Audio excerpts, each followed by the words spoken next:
انا مش طالعه النهارده علشان اهاجم حد ولا عشان ارد الاساءه باساءه.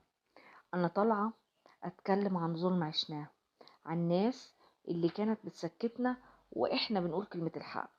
اللي هقوله دلوقتي مش كلام غضب، ده كلام وجع حقيقي وواقع حصل لينا. السلام عليكم ورحمه الله وبركاته. بتمنى تشوفوا الحلقه للاخر لان فيها حقائق غايبه عنكم وما كنتوش تعرفوها لو كنتوا متابعين جديده، لكن في متابعين عاشوا معانا الاحداث دي قبل سنين. خليني اقول لكم ان انا بقالي سنين في قناتي بقول رأيي بصراحة، عمري ما اسأت لحد شخصيا، لكن لما شفت تصرفات الغلط كنت بقول ان ده غلط. في وقت من الاوقات انا لوحدي اخدت فيه 25 مخالفة من يعني 25 مخالفة. وفي قنوات تانية زي قناة اسمع كلام ستك اخدت برضو مخالفات كتير، تقريبا حاجة و40. وقناة استاذ احمد السيد وكريم علاء، كلنا تهاجمنا. بس مش بالمخلفات، لا، ده كمان كان في شتايم وقلة أدب، وكانت في حملات منظمة لإسكاتنا. كل ده ليه؟ لأننا بنقول الحق. اللي حصل مع أبو زياد مش طبيعي. راجل يعني اتخذت منه مراته في عز شبابها، راحت للي خلقها، وده شيء يعني ما يغلاش على رب العالمين. واخدوا ولاده وسكتوه، يعني فوق دوت انه خدوا ولاده وسكتوه ورموه في الشارع. واتغير يعني اتغير كل شيء في حياته في لحظة. واعتبر يعني عايزه اقول لكم، اعتبر ان الراجل بعد ما كان ليه بيت واسره وعيال بقى في الشارع، وعايروه بقى بظروفه الماديه وبديونه وبكل حاجه فيه. كل اللي كان بيطلبه يشوف ولاده ويعيش بكرامه.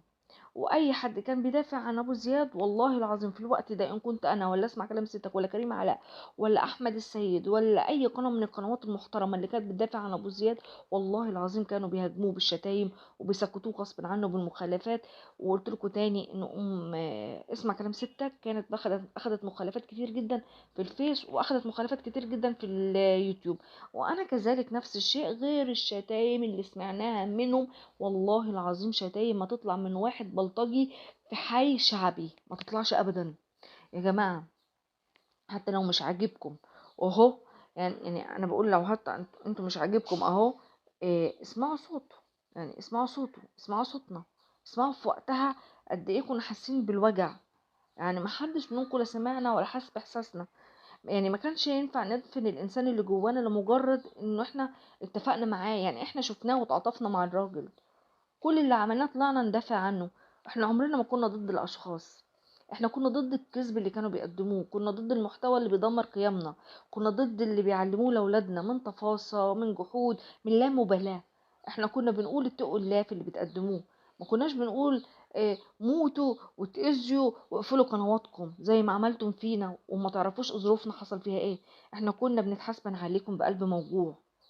انا بكلمكم بقلب اقسم بالله كان موجوع من اللي حصل وبيحصل، وربنا ليه حكمه وحكم بينا. لكن اللي جاي محتاج وعي، ومحتاج اننا ما نسكتش عن الحق، ومحتاج ان كل واحد فينا يبقى صوته للعدل مش للظلم. واننا مهما حصل هنتكلم ونوصل رسالتنا بأدب، لكن عمرنا ما هنسكت بالباطل. لو الفيديو ده وصلك ما تنساش تشارك، يعني تشاركوا للناس وتعرفهم انه في كلام بيتقال، ولسه في كلام تاني يتقال على محمد، وفي لسه كلام تاني يتقال على حمدي، ربنا يشفيه، احنا ما نتمناش اذيته.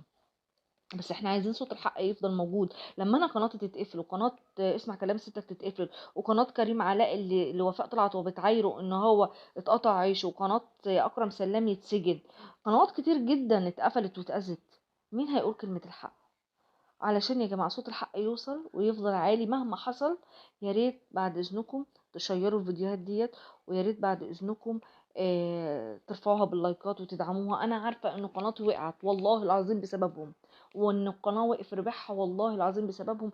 وعندي امل ويقين برب العالمين انه مهما حاولوا يقطعوا رزق، هي مثلا كانت اجازة لكن ما كانتش قطع رزق تام، لانه انا عارفة ومتأكدة رزقي بايد رب العالمين. وهفضل اقول كلمة الحق وعمري ما هغير رأيي، وهفضل انا زي ما انا. ولو مهما اتقال فيا ومهما اتشتمت بعرضي بولادي باسمي بكل حاجه وحتى ببلدي، كل ده شتمني فيه في الخاص. وغير انه ده عليا انه هو مش هيسيبني غير وانا مشبوطه يا محمد. اللهم لا شماتة، شوف عدل الله حصل فيك ايه وفي مراتك دلوقتي بيحصل فيك ايه. يا جماعه في كلام كتير جدا عايزه اقوله، والله العظيم انا افضل اقول واحكي لان دي قناتي يعني المنبر بتاعي اللي انا اطلع اقول لكم اللي انا بحس فيه وبعبر فيه. وبتمنى تتابعوني في الفيديوهات الجايه.